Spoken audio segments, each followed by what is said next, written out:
This is a special edition of CPAC Now, America Uncanceled. We're going to break down all that's happening between the Russia-Ukraine war, President Trump pursuing peace, and of course, to help me break this all down is the fabulous KT McFarland, former President Trump's Deputy National Security Advisor and CPAC board member. All right, KT, I've been dying to talk to you. This has been since last week, watching what happened at the Alaska summit with President Putin and that exchange with President Trump, and then all of a sudden President Trump bringing in all these European leaders along with President Zelensky. What is going to happen next? Oh, he'll get a deal. It's just not, and he'll get it. I think has built up a sense of momentum now that the pressure he's going to bring on Zelensky, on the Europeans, and on Putin will be unrelenting. You know, the thing that I've been trying to figure out, why is President Trump so good at this? I mean, how has he managed to get 6 peace agreements? I mean, long-standing peace countries have been fighting each other for decades. Right. How has he been able to do it? And his approach is just so different than a typical politician because he looks at the end result. He wants to have the Ukraine war done. And why? Because it's like when he does build a building. If you're a builder, if you're a real estate developer, you don't get paid until the deal's done. You don't get paid until the building's finished. And all you've got are expenses up until that point. You have to buy the land, you have to negotiate the terms, you have to hire the staff, you've got to get the raw materials. So it's a net loss. So time is money for Donald Trump, and that's the urgency. The other thing is that when he builds a building in his previous career, he didn't know what he would encounter along the way. You know, would there be bad weather delays? Would there be labor strikes? Would there be supply chain issues? So he knew that he had to improvise and bob and weave and create. He had to really be nimble. And so those are 2 qualities that politicians don't have. Most politicians think, I'm worried about my next election, so I'll make it. If I can't get the deal done, that's okay. I'll just make a speech. I'll, have a press conference, have a bunch of meetings, and it'll look like I'm making progress even if I'm not.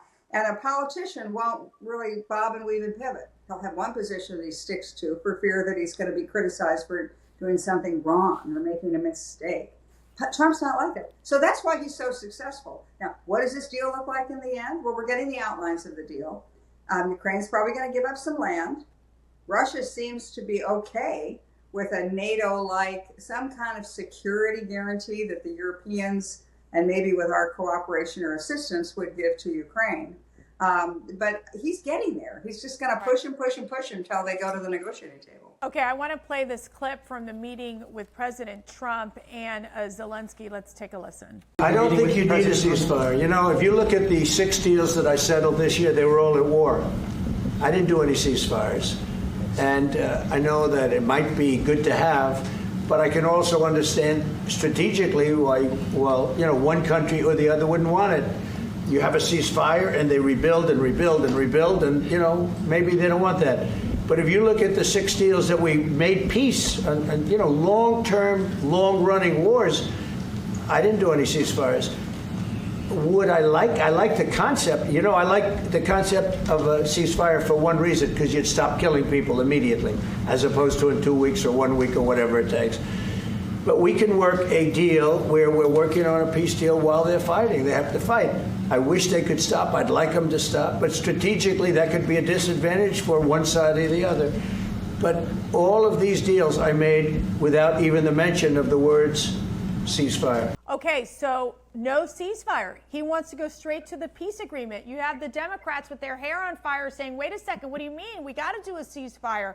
Why this change in the tone? Why are we going towards, let's skip the ceasefire phase, let's go straight to the peace agreement? The problem is you have to expend just as much energy and effort to get a ceasefire as you do a final agreement. And whatever the ceasefire is tends to be the final agreement. So just skip the stage. If you have a sense of urgency about the final agreement, go for that.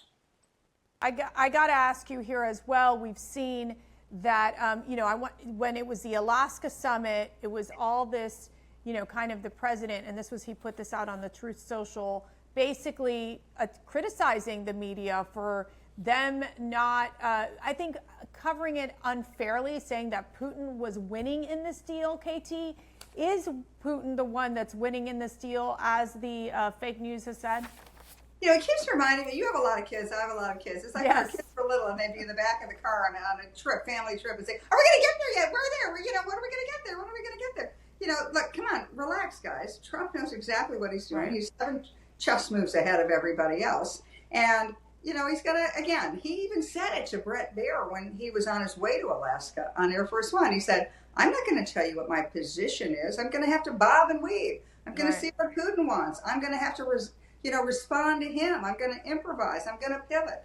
And so, again, how we get there, who knows? But he'll get there because he's already getting halfway there. And to sort of take the temperature, like, when are we going to get there? When you're in the middle of a negotiation is kind of pointless. I mean, the summit was good because it gave him just enough to go to the next meeting, which is what we had, in the last day or two. We see that and there's this great video of President Trump with Russian President Vladimir Putin. They were in the Beast. I got to ask you there, what do you think? You know President Trump well, and you understand. I mean, you've studied the Russian president, what has happened in Russia. What do you think the discussions, what do you think they're talking about? In the car? Yeah. Well, I looked very carefully. I did not see an interpreter. Now, maybe there was one already sitting in the car. Oh, that's a good point. So obviously President Trump doesn't speak Russian. I think President Putin understands a lot more English than he's willing to ever speak. But my guess is it was probably, I really want peace. Let's see what we can do together. I don't think they were negotiating in the car. Now, I think one of the interesting that President Putin brought up was the fact that that the war would have never happened if President Biden and administration had talked about so much weakness. Goodness gracious, this war happened under Biden's watch. They couldn't even get near a peace deal. Putin was running the play. I mean, what does this tell you about the Biden camp and what they must be thinking about right now? Well, they're probably not thinking about much at all, right? The autopen's thinking. Look, President Biden enabled this war. Yeah. Because when President Trump took office the first time, energy prices were $140 a barrel for oil. That gave Russia windfall profits to pay for a war. President Trump comes in, and that's when Russia took Crimea in the Obama administration. Trump comes in, his energy policies drive the price of oil, down from $140 a barrel down to $40 a barrel. Russia was broke. They didn't have any money to fight a war. Even if he'd wanted to, even if President Putin said, I'm going to be really tough, I'm going into Ukraine, he didn't have the money to do it. Plus, I think he also feared President Trump and also wanted a better relationship with the United States. Anyway, fast forward to Biden. Biden goes back to the Obama policies. The price of oil shoots back up to near $100 a barrel, and that's what gave Putin the money to go into Ukraine again. So not only did Putin have the money to go in, he had Biden, who everybody realized was either not in charge or if he was in charge was quite weak. And so that's why President Trump said, this never would have happened if I had remained president. That's why Putin said to him, this war never would have happened if you had remained president. What is the state of the Russian economy? I mean, are they really at a point that between sanctions, between tariffs, how are they surviving right now? And how is China also and North Korea helping out the Russians? Well, let me break that down into two things. So the Russian economy, look, the Russians have a history of being willing to suffer a lot for the motherland. So what might upset other countries, the population of other countries, the Russian people will put up with. Is the Russian economy in terrible shape? Well, the war has cost them a lot of money. But on the other hand, they've got income still coming in from selling oil. They do what are called secondary sanctions. So the Russians might sell it to India, or they'll sell it to India, and then India turns around and sells it to somebody else. So Russia's still getting money for its oil and natural gas. That's one of the reasons that President Trump has talked about crushing the Russian economy. If Putin doesn't want to do a deal, if he won't go to the negotiating table, then President Trump has some very significant economic levers to pull. And one is imposing secondary sanctions on countries that still buy Russian oil. The second would be to shut them out of the international banking system, which we control.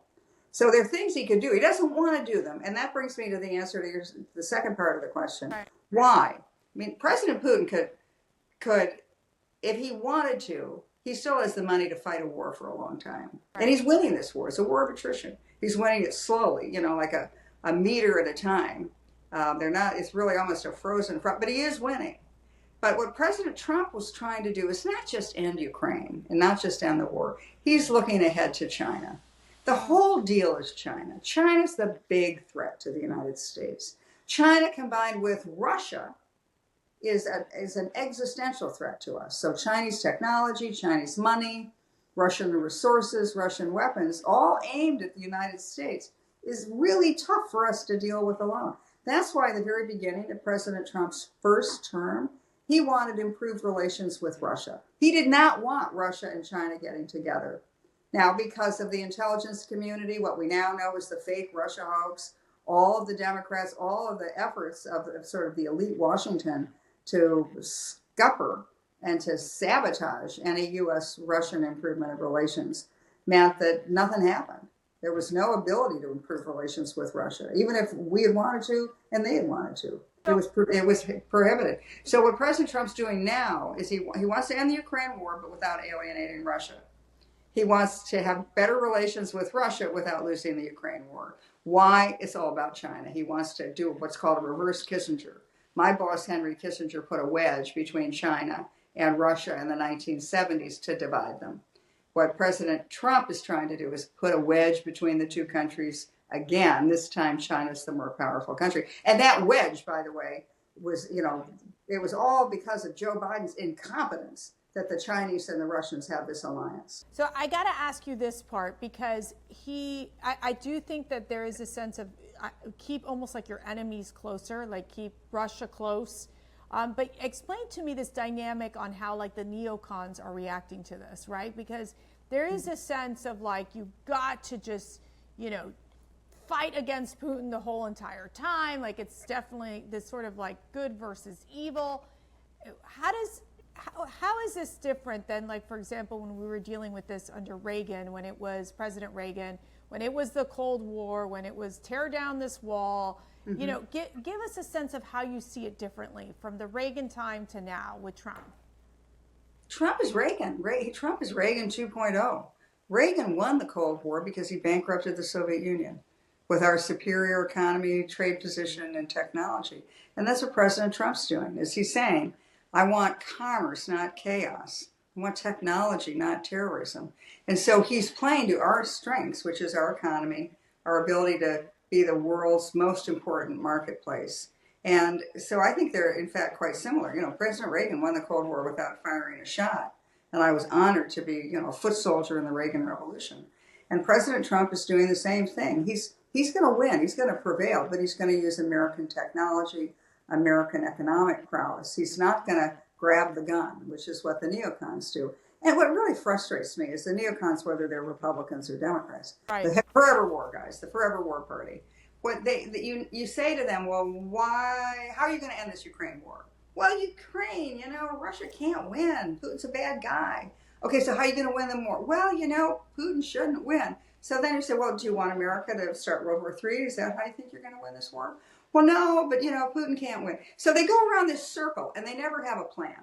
So the plan ends up being you just keep fighting a war of attrition, which nobody wins. The only winner in this Ukraine war is China, because China is looking at the United States and Europe being preoccupied with Russia and Ukraine, and China then is doing what it did for the last 20 years while we were preoccupied in the Middle East.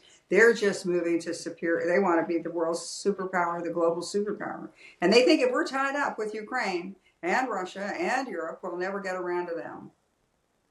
Let me ask you this, because there seems to be a bit of a divide here in the MAGA world on the fact that that Putin had agreed to these Article 5 type of security guarantees for Ukraine, and obviously being part of the deal. Some of the MAGA people are basically saying, what is this? We don't necessarily want to move in that direction to give these security guarantee protections to Ukraine. What's your sense of what is like the right thing to do in that area? Well, President Trump came out today and said, I'm not going to put U.S. troops on the ground. Yep. No boots on the ground. Yep.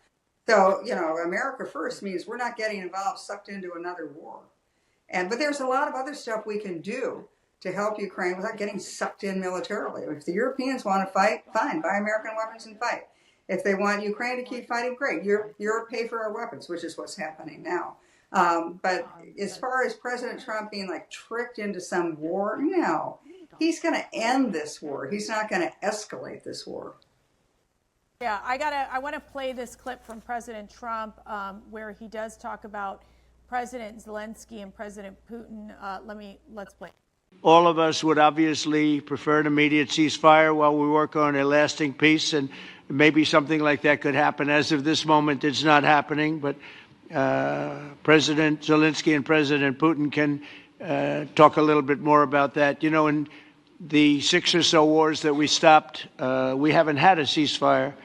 And so I don't know that it's necessary. You can do it through the war, but it would be, I like the ceasefire from another standpoint. You immediately stop the killing. But I believe a peace agreement at the end of all of this is something that's very attainable, and it can be done in the near future. With all of the wars that I got involved in, we only have this one left.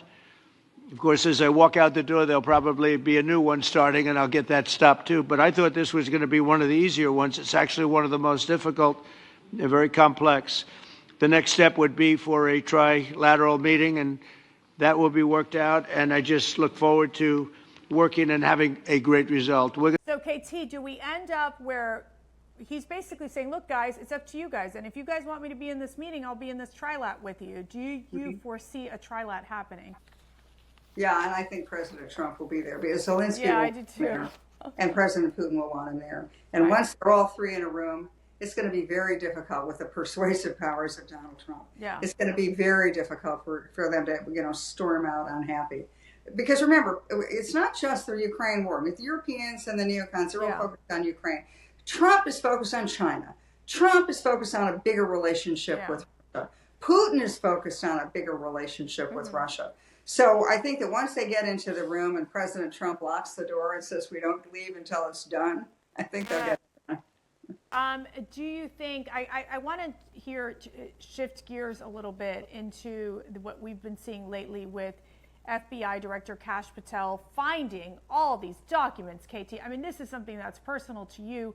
You saw the FBI, they weaponized, they went after you, they went after your family, and now watching that John Brennan and several of these other leaders, James Comey, all involved in pushing this narrative of the Russian hoax while at the same time leaking to the Washington Post, the New York Times, in pushing this Russian narrative that basically tried to destroy, I think, the lives of so many of Trump patriots like yourself. I mean, when you see this coming out, what are your thoughts?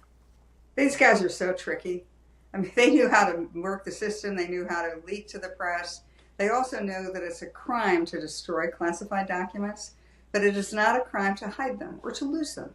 So I think that the fact that they were hidden away somewhere and nobody knew where they were in some room in the basement, the fact that we've now found them, just let it all, just declassify everything. Yeah. There's nothing here that should not be seen by the American people. And let the American people decide. Let the legal system decide. If these guys were doing what I think they were doing, they should be held accountable legally, morally, and financially, and in every other way. But just let sunlight in. It's the best disinfectant. And that's how they've stayed so powerful, the intelligence community and the official Washington and the deep state, because they never see the light of day. What they're doing never sees the light of day. So shine sunlight on them, and let's just see where the cockroaches scatter. I mean, doesn't it also show that the FBI, I mean, talk about the deep state, talk about the fact that they were trying to, I would say, almost overthrow the Trump presidency. I mean, this is the most anti-American thing I think I have seen in quite some time. This makes Benedict Arnold look like nothing. I mean, this is a group of people who were willing to put themselves above the American people and an American election, saying, we don't like Donald Trump, we don't think he's qualified, we're the only ones qualified, so we're just going to disregard what the American people have decided, and we're going to rule on our own. And by the way, if we can't do it, at the polls, we'll just do it by subterfuge and assassination. No, I think it's the biggest threat to democracy has come from those people. These are not patriots. And that, I guess, for me, was the most horrible thing. Not just my personal story of how they came after me and tried to bankrupt me, and my legal fees were, $1 million that I had to pay for out of, my retirement money. I didn't get reimbursed for it. It's the fact that you think the FBI and the Justice Department and the government are your people. You think they're on your side. And then to find out they're the enemy, that was the most upsetting thing about it all. It was like a Star Chamber thing of really the guys who are supposed to be the good guys have in fact turned out to be the worst of the bad guys. Well, I mean, we strongly believe that whether it's through Congress or through the Department of Justice, that they reimburse all those people, including yourself, for what the hell you had to go through and your family had to go through in them targeting you, targeting your family, targeting all those Trump patriots, all those Trump leaders who were basically thrown into this pile of pushing this Russia hoax. So I got to tell you, KT, I can only imagine what you all can't even imagine what you all have gone through. But it really is something that I think the federal government should definitely address, and making sure that you all are taken care of and get the bills paid, because it was what they did, I think, is just unforgivable. And the horrible thing was that they knew nobody committed any crimes. Right. They knew everybody was innocent, but they thought, well, we'll bankrupt everybody. Yeah. Because we'll force them and to try to hire get to Donald Trump too. That was their whole point, like you shared. But he was a billionaire, so that was harder to bankrupt him. Right. But that was the whole point. They wanted to use the legal system and the Justice Department and the FBI to bankrupt people, because they figured this is like a shakedown from the mob, right? They figured that if they could bankrupt you, they could get you to lie. They could get you to accuse other people of crimes that you didn't commit and they didn't commit. And that was the United States government coming after people. That's the biggest crime of all. I keep saying, like, those folks, my goodness, are worse than the KGB. I mean, it's just horrific what they have done. Yeah. But any final thoughts as we're moving forward? Any predictions, whether it's on the Ukraine-Russia situation or anything else that we're going to see this coming week? Oh, I think that President Trump's going to move the ball forward. Look, it's not going to be smooth. There may be, there'll be a meeting that doesn't work, and then they'll try something else, and maybe some Europeans are going to complain. It'll go back and forth. But at the end of the day, President Trump is like herding cats. He's sort of like nudging this side, this side, this side. He'll eventually get a deal. He's maybe not sure how he's going to get it and how he has to pivot to get it, but he'll get a deal. All right, let's make it happen. KT McFarland, thank you so much for joining me. It's a pleasure and an honor. Thank you. And thank you all for watching. Of course, stay in touch with us. Go to CPAC.org for all the latest activities. It's nonstop here in the nation's capital and across the globe. We're fighting for freedom here at CPAC.